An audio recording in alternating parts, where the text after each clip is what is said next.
तुमच्या गावचं संतोषराव भाग्य की आज आषाढीचा दुसरा दिवस, परतीचा दिवस, बरोबर आहे.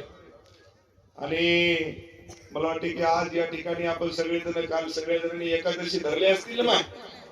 किती जणी धरले एकादशी? हात वर करा. क्या बात आहे. तुम्ही रे डोंगळे हो,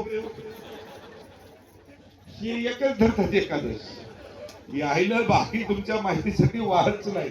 हे घरची बायको माय बाप मध्ये बापू धरे एखादस धरणं लागते रेचंडाळा तो हे धरतात. नाही हे येरी तुम्हाला सांगतो तुमच्यामुळे ती आईला देव दिसलाय, नाही ती आईला देवही माहित नाही जाणार. म्हणून या ठिकाणी आज आपल्याला या ठिकाणी एकादश सोडायची म्हणजे तुमच्या गावात काहीतरी पुण्य केलं असेल संतोष की आजचा दिवस बाळू मामाचा आपल्या गावामध्ये भेटला. सगळ्या माझ्या माता बहिणी लाडक्या बहिणीला वडीलधारी मंडळीला मला एवढंच सांगायचं की बाळू मामाचं वैशिष्ट्य जर सांगितलं तर तुम्हाला सांगतो बाळू मामा काय माणूस होता का? बाळू मामा म्हणजे एक देव. देव कसा असावा आणि त्यातल्या त्यात तुम्हाला सांगतो गोरगरिबाचा देव कसा असावा तर तो बाळू मामा सारखा असावा. अंतकरणातून मनभावी सेवा जर तुम्हाला सांगतो माझ्या बाळू मामाची जर आपण जर केली, कुणाला रोगराई लागलेली असेल, कुणाला डोक्याचा आजार, पोटाचा आजार, पायाचा आजार, जे काही मोठमोठाले आजार ध्यानात ठेवा.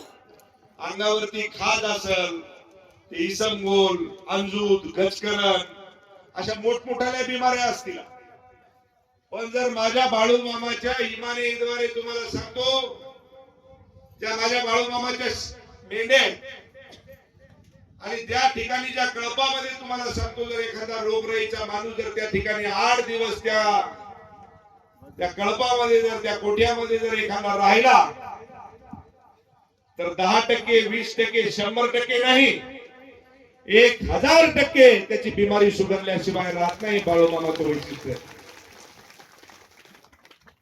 ज्याला कुणाला मूळ बाळ होत नसल आणि जर अंतकरणातून जर बाळू मामाची सेवा केली तर 100% त्याला संतान सुद्धा तुम्हाला सांगतो बाळू मामाच्या आशीर्वादाने झाल्याशिवाय राहत नाही. हे बाळू मामाचे वैशिष्ट्य आहे मित्र. उदाहरणार्थ बाळू मामा म्हणजे देव. बाळू मामा, बाळू मामा, बाळू मामा, बाळू मामा म्हणजे एक देव आहे. ध्यानात ठेवा. ज्या म्हणजे लहानपणापासून तुम्हाला सांगतो की देवाच्या पूजा अर्चा करून त्यांना देव प्राप्त झाला, त्याला देव भेटला.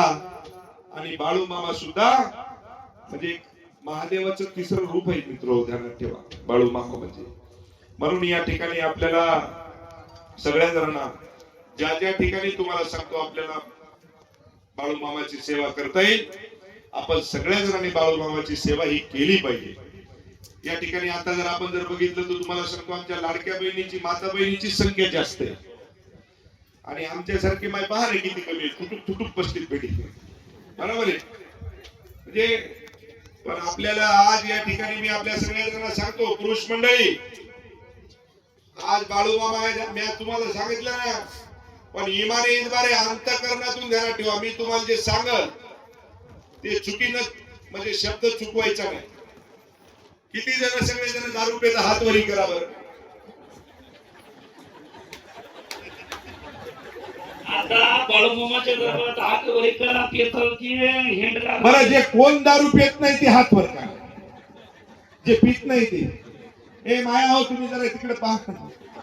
तुम्हाला कळतंय ही इकडून म्हणेल मेल्या मूर्त्या तू प्यायला हात वरी करायला. बरोबर करा करा सांगा हातवरी करा जे पेत नाही ते. अरे टाळ्या वाजवत राहायच्या गावात. कमालच झाली.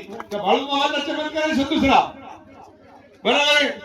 बरं आता हे ध्यानात ठेवा. मी तुम्हाला सगळ्या जणांना हात जोडून कळकळीची विनंती करतो की आज बाळू मामा साक्षात देव आपल्या गावामध्ये आलाय, आपल्या या पंचकोशीत आलाय. आपण आजूबाजूच्या सर्व खेड्यापाड्यातली माझी पाय मंडळी या ठिकाणी आपण आहात. आज मला वाटतं आजच्या दिवशी दिवा दिवशी म्हणतो ना, बरोबर आहे. आज दुसरा दिवस आहे. आषाढी कान झाली. मला वाटतंय जे कोणी पियत असाल, तुमच्या लक्षात आलं का? जे कोणी दारू पित असाल, तंबाखू खात असाल, पुड्या पित असाल, बिड्या पित असाल, सिगारेट पित असाल, त्यानं तुम्हाला सांगतो, बाळूमामाच्या नावानं हात वरी करा आणि आजपासून साकडा घाला बाळूमामाच्या समोर. संकल्प सोडा की दादा आजपासून आम्ही इमानेद्वारे बाळूमामाच्या साक्षीनं बाळूमामाची शपथ घेऊन सांगतो की आम्ही दारू पासून दूर झाल्याशिवाय राहणार नाही. 100% बाळूमामा तुम्हाला पावल्याशिवाय राहणार नाही. ध्यानात ठेवा. टाळ्या इकडेच जास्त वाजले, तिकडे वाजणार. सोडणार का रे? तुम्ही जरा आवाज सांगा, सोडणार आहेत का? मुकी येत का कान? हा, पिणारे पिणारे नाहीत ना, त्याच्यामुळे आवाज येईल. हो हा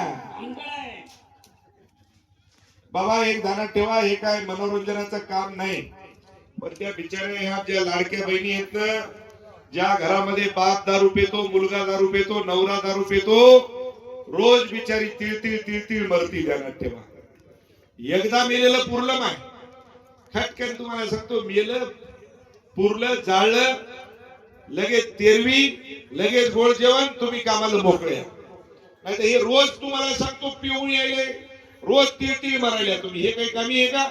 त्याच्यामुळे त्या बाळूमामाला विनंती करतो की बापू, जे कोणी पेत असेल त्याला तुम्हाला सांगतो, पेतानी नरकुडात दिसा त्या गिलासा. त्यामुळे हे पेणार तरी नाही. ध्यानात ठेवा.